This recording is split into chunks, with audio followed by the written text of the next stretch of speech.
ప్రతిపక్ష రాజకీయ పార్టీలు అణచివేసేదానికి మీరు చూస్తే ఇక్కడి నుంచి బోండా ఉమా గారు ఉన్నారు. ఇంకో పక్క ఆనాటి ఎమ్మెల్సీ బుద్ధా వెంకన్న మాచర్లకు వెళ్ళారు. కిషోర్ అని ఒక అడ్వకేట్. అక్కడ ఎలక్షన్ జరుగుతున్నాయి. నామినేషన్ సక్రమంగా వేయించడం కోసం వెళ్తే వీళ్ళ మీద దాడి చేసి కడాన వాళ్ళు ఎవ్వరూ సెక్యూరిటీ ఇవ్వకపోతే ఎక్కడో ప్రకాశం జిల్లా అవన్నీ తిరిగి తప్పించుకొని ఫైనల్గా విజయవాడకు వచ్చే పరిస్థితి తీసుకొచ్చారు. ఇంకొక పక్కన మీరు చూసే దిశ లోకేష్ జనరల్ సెక్రటరీగా ఆయన పాదయాత్ర చేస్తే యువగళం ముందు పోతే మైక్ ఇవ్వకుండా కనీసం బెంచ్ కూడా ఇవ్వకుండా కూర్చోనియకుండా వెంటాడే పరిస్థితికి వచ్చారు. రాజమండ్రిలో గోదావరి వంతెన మూసేశారు.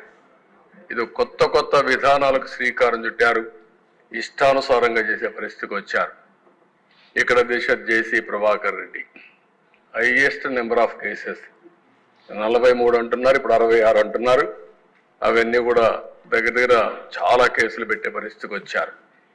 పల్లా శ్రీనివాసరావు ఆస్తిని మీరు చూస్తే నిర్మాణంలో ఉన్న భవనాన్ని జీవీఎంసీ కూల్చేసే పరిస్థితికి వచ్చారు. అవన్నీ అట్రాసిటీ చేశారు కాబట్టి మన ఎలక్షన్లో హైయెస్ట్ మెజారిటీ స్టేట్లో వచ్చిందంటే పల్లా శ్రీనివాస్కి వచ్చే పరిస్థితి వచ్చింది. అంతవరకు మన పవన్ కళ్యాణ్ గారు కూడా అక్కడ పోటీ చేశారు కాబట్టి అది కూడా ఆయనకు ఉపయోగపడింది. ఇద్దరు మెజారిటీ బ్రహ్మాండమైన మెజారిటీ వచ్చే పరిస్థితి వచ్చింది. శ్రీమతి ఆదిరెడ్డి భవానీ కుటుంబం చిట్ ఫండ్ వ్యాపారం, ఆ వ్యాపారాన్ని దెబ్బతీయడానికి వాళ్ళ మామైనటువంటి అప్పారావుని మన ఎమ్మెల్యే రాజమండ్రి వీళ్ళని అరెస్ట్ చేసే పరిస్థితికి వచ్చారు. జైల్లో పెట్టే పరిస్థితికి వచ్చారు. పత్తిపాటి పుల్లారావు ఎన్నికల్లో అడ్డంకులు సృష్టించడం కోసం ల్యాండ్ పోలింగ్ కింద ఒక ఇది ఉంటుందని మీరు చేసి కొడుకును అరెస్ట్ చేసే పరిస్థితికి వచ్చారు. ఇంకొక పక్కన పులివెందల్లో ప్రతిపక్ష నాయకుడి పైన, ఈరోజు ప్రతిపక్ష నాయకుడు కూడా కాదు, ఆనాటి ముఖ్యమంత్రి పైన పోటీ చేసిన అభ్యర్థి రవీంద్రనాథ్ రెడ్డి కేసు పెట్టి జైల్లో పెట్టారు. ధూళిపాల నరేంద్ర సంఘం డైరీలో అవకతవకలు జరగకపోయినా జరిగినాయని కేసులు పెట్టి జైల్లో పెట్టే పరిస్థితికి వచ్చారు. కోన రవికుమార్ ప్రభుత్వ అధికారులపై దాడి చేశారని కేసులు పెట్టారు. చంద్రమోహన్ రెడ్డి ఫోర్జరీ కేసు నమోదు చేసి ఆ కేసు మీద ఆయన దేశంపై అరెస్ట్ చేసే పరిస్థితికి వచ్చారు. అదృష్టవశాత్తు అరెస్ట్ కాకుండా బయట వచ్చాడు. గౌతు శిరీష, పంచమర్తి అనురాధ, శ్రీమతి భవానీ, ఆదిరెడ్డి భవానీ సోషల్ మీడియాలో ఎన్ని అసభ్యకర ఇది పెట్టాలని అన్ని పెట్టారు. కానీ ఎన్నిసార్లు చెప్పినా యాక్షన్ కూడా తీసుకోలేని పరిస్థితి. వంగలపూడి అనిత అధ్యక్ష పులివెందల్లో అక్కడ ఒక మహిళని రేప్ చేసి ప్రొటెస్ట్ చేయడానికి పోతే ఆ అమ్మాయి పైన ఎస్సీ ఎస్టీ అట్రాసిటీ యాక్ట్ పెడతారు. ఎస్సీ పైన ఎస్సీ ఎస్టీ అట్రాసిటీ యాక్ట్ పెట్టే ప్రభుత్వం ఇది. ఇక్కడ ఇంకొక ఎమ్మెల్యే కూడా ఉన్నాడు, మన మడకసిర ఎమ్మెల్యే రాజు, ఆయన కూడా ఉన్నాడు ఆ కేసులో. అయ్యాను పాత్ర సరే అధ్యక్ష మీ మీద ఎస్సీ ఎస్టీ అట్రాసిటీ యాక్ట్ పెట్టారు. కడాన అటెంప్ట్ రేపు కూడా కేసు పెట్టారు మీ మీద. ఏం చెప్పాలి అధ్యక్ష, ఉన్మాదానికి పరాకాష్ట ఇవన్నీ. You are the senior most leader of the state. మీ సీనియారిటీకైనా గౌరవం ఇచ్చి ఉండాలి. ఈరోజు బుచ్చయ్య చౌదరి తర్వాత ఈ అసెంబ్లీలో సీనియర్ మోస్ట్ అంటే అది మీరే ఉన్నారంటే అది ప్రజలు మీ మీద పెట్టుకున్న నమ్మకం. దీనికి ఇన్ని సంవత్సరాలుగా మీ జీవితంలో మీరు ప్రవర్తించిన తీరు, మీ నడవడిక, అలాంటి వ్యక్తి పైన కేసులు పెట్టే పరిస్థితికి వచ్చారు. దేవినేని ఉమా రిజర్వ్ అటవీ ప్రాంతంలో అక్రమ క్వారీయింగ్ జరిగిందంటే ఆయన పైన కేసులు పెట్టే పరిస్థితికి వచ్చారు. అశోక్ గజపతిరాజు రామతీర్థం, వాళ్ళ పూర్వీకులు కట్టించిన టెంపుల్, రాముడి తలదీసేశారు. ఇదేం అన్యాయం అని వస్తే ఆయన మీద కేసు పెడతారు. ఇంకా అచ్చెన్నాయుడు గారు పోలీసులు, ఆనాటి పోలీసులు గోడ దూకి ఇంట్లోకి వెళ్ళి ఫైల్స్ ఆపరేషన్ చేసుకున్నాడు. ఫైల్స్ ఆపరేషన్ చేసుకున్న వ్యక్తిని 600 కిలోమీటర్లు తీసుకొచ్చారు నాన్ స్టాప్గా. అంటే ఎంత ఇన్హ్యూమనో దీన్ని బట్టి మనకు అర్థమవుతుంది దిశ. పొంగూరు నారాయణ, ఆయనకి ఏం సంబంధం లేదు, ఆ కాలేజీ కూడా సంబంధం లేదు, ఆయనే ఫౌండర్ ఉండొచ్చు, ఎప్పుడు పెట్టాడు. క్వశ్చన్ పేపర్ లీక్ అయిందని దానికి సంబంధం లేని దానికి ఆయన కేసు పెట్టి మొత్తం రాత్రి ముగుళ్ళు ఎక్కడెక్కడో హైదరాబాద్లో ఉంటే ఆ దిశ ఉన్న పడంగా దొంగను పట్టుకొచ్చారు. దొంగను కూడా పట్టుకురావాలంటే కొంచెం జాగ్రత్తలు తీసుకుంటాం, కానీ అది కూడా లేకుండా కారులో పోతా ఉంటే కిడ్నాప్ చేసినట్టు కిడ్నాప్ చేసి తీసుకొచ్చి ఇష్టానుసారంగా దిప్పే పరిస్థితికి వచ్చారు. ఇంకా రఘురామకృష్ణరాజు,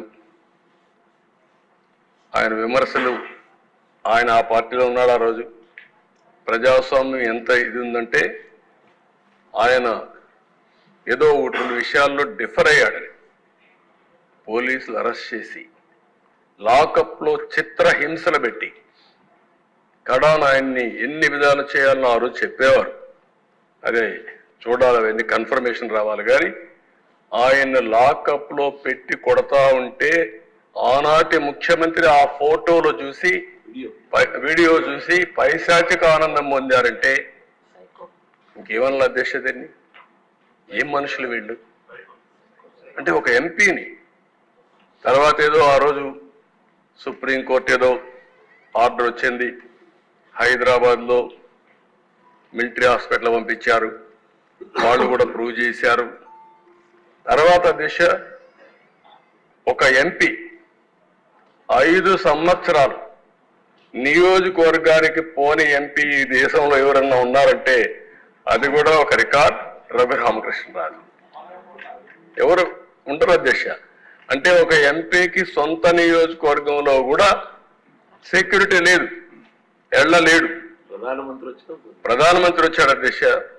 ఆయన పాప హైదరాబాద్ నుంచి రావడానికి ఆ రోజు ట్రైన్లో బయలుదేరాడు. బయలుదేరితే బేగంపేటకు వచ్చిన తర్వాత ఆయనకు మెసేజ్ వచ్చింది, నువ్వు ఈ ట్రైన్లో పోవద్దు, ఈ ట్రైన్లో పోతే నీ భోగి ఏదైతే ఉందో దానికి అగ్గిపెట్టి చంపేస్తారంటే సత్యనపల్లి దగ్గర ప్లేస్ కూడా చెప్పి పలాని ప్లేస్లో వాళ్ళు రెడీగా ఉన్నారు, ఇది యాక్సిడెంట్ కింద క్రియేట్ చేస్తారు అంటే బేగంపేటలో దిగిళ్ళిపోయారంటే అది కూడా ప్రధానమంత్రి ప్రోగ్రామ్ కూడా పోలేకపోయిన పరిస్థితి ఒక ఎంపీకి ఉందంటే ఇంకా లా అండ్ ఆర్డర్ ఎక్కడుంది అధ్యక్ష. ఇది కొన్ని ఎగ్జాంపుల్స్ అధ్యక్ష. కొమ్మారెడ్డి పట్టాపైన దాడి, ఆ కాళ్లపైన చూడనట్టు కొట్టారు. ఇంకో పక్క బ్రహ్మారెడ్డి, ఆ రోజు ప్రతిపక్షంలో ఉండే ఒక సభ్యుడు మా ఇంటి మీదకి వచ్చాడు. ఎక్స్ప్లెనేషన్ ఏంటి అధ్యక్ష, నా అపాయింట్మెంట్ కోసం కర్రలు వేసుకొని వచ్చాడంట. అంటే ఎంత అసమర్థం కాదు. నేను ప్రతిపక్ష నాయకుడిని, నువ్వు ఒక వేరే పార్టీ ఇది, మా ఇంటికి నువ్వు ఎందుకు రావాలి? వస్తే ముందు నాకు చెప్పాలి, నా పర్మిషన్ తీసుకోవాలి. కనీసం చెప్పకుండా వచ్చి ఇది చేస్తే ఆనాటి డీజీపీ ఒక మాట అంటాడు అధ్యక్ష, నేను అమరావతికి వస్తామంటే నా మీద చెప్పులు రాళ్లతో దాడి చేశారు. ఆయన స్టేట్మెంట్ ఇస్తాడు డీజీపీ. ప్రజాస్వామ్యంలో ప్రజలకు కోపం వచ్చినప్పుడు భావ స్వేచ్ఛ ఉందని ఒక స్టేట్మెంట్ ఇస్తాడు డీజీపీ. అదే మరి దీనిపైన కూడా వాళ్ళు స్టేట్మెంట్ ఇచ్చే పరిస్థితికి వచ్చారు. మొన్నే పుంగనూరులో రామచంద్ర యాదవ్ ఇంటిపైన దాడి చేయడం, టీడీపీ నేత గాంధీ ఇంటిపైన దాడి చేసి ఆయన కన్ను పోగొట్టడం, ఇవన్నీ కూడా దేశ కొన్ని సంఘటనలు నేను పెడుతున్నా, కొన్ని వందల సంఘటనలు ఇలాంటివి జరిగాయి. నెక్స్ట్ ఇక్కడ దేశ పార్టీ ఆఫీసుల పైన ఒకటి Telugu Desam party national office, Gannavaram party Telugu Desam party, టెక్కల్లో జనసేన కార్యాలయం, ఆఫీసుల పైన దాడి చేసే సంస్కృతి ఎందుకు అధ్యక్ష తెలుగుదేశం పార్టీని పైన చేశారు? గంజాయి పెరిగిపోయింది, డ్రగ్స్ పెరిగిపోయినాయి అని నిరసన తెలియజేసి ప్రెస్ కాన్ఫరెన్స్ పెడితే మీరు ప్రెస్ కాన్ఫరెన్స్ పెడతారా అని చెప్పి దాడి చేసే పరిస్థితికి వచ్చారు అధ్యక్ష. దానిపైన 2 రోజులు నేను నిరసన చేశాను, ఢిల్లీకి పోయి కూడా రిప్రజెంట్ చేశాను. నిన్నటి వరకు కేసు పెట్టే పరిస్థితి లేకుండా ఇప్పుడిప్పుడు కేసులు పెట్టే పరిస్థితికి వచ్చాం. ఇక్కడ నేను చెప్పేది కాకుండా కొన్ని కేసులు ఉన్నాయి, మీ మీద ఉన్నాయి. కేసులు పెట్టిన వాళ్ళు మీరు ఒకసారి లేండి.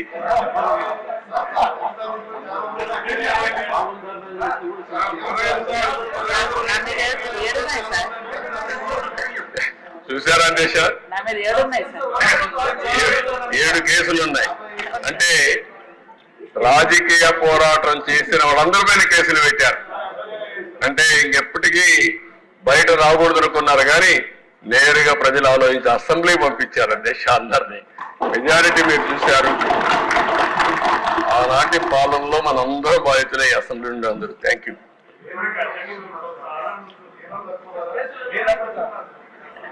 నెక్స్ట్